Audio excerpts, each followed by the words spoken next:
এটা কি? দেখুন, এই ড্রেসটা পরেই আপনাদের ইন্টারভিউ হবে, আর এই ড্রেসটাই আপনাদের পরতে হবে। কিন্তু এত ছোট ড্রেস। দেখুন, আমাদের কোম্পানির সিইও আসবে, আর উনি এই ড্রেসেই আপনাদের ইন্টারভিউ নেবে।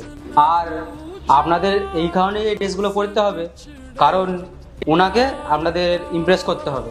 তাহলে আপনারা তাড়াতাড়ি রেডি হয়ে যান, আর এই ড্রেসটাই আপনাদের জন্য সিলেক্ট করা হয়েছে, আর স্যার এক্ষুনি আসবে, তাড়াতাড়ি আপনারা রেডি হয়ে যান। দেখুন, আমি এত ছোট ড্রেস পরতে কমফোর্টেবল না। দেখুন ম্যাডাম, এইটা ম্যাটার করে না আপনি এই ড্রেসে কমফর্টেবল কি কমফর্টেবল না। যদি এই ড্রেস পরে ইন্টারভিউ দিতে হয় তো ভেতরে আসবেন, আর নয় আসার দরকার নেই।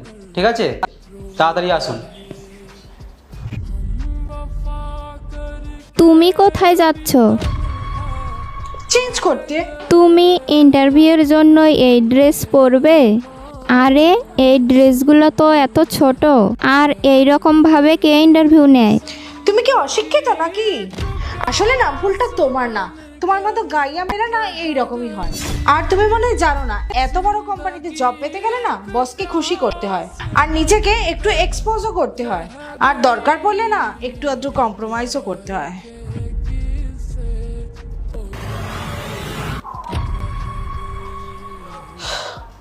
এরপর কি হলো কিন্তু সেটা দেখার আগে আপনি যদি ছবি দুটোকে মন থেকে ভালোবাসেন তাহলে চ্যানেলটাকে সাবস্ক্রাইব করে যাবেন। যদি না দেন তাহলে বুঝবো আপনি এই ছবি দুটোকে মন থেকে ভালোবাসেন না। কমেন্টে বলেন আমিন।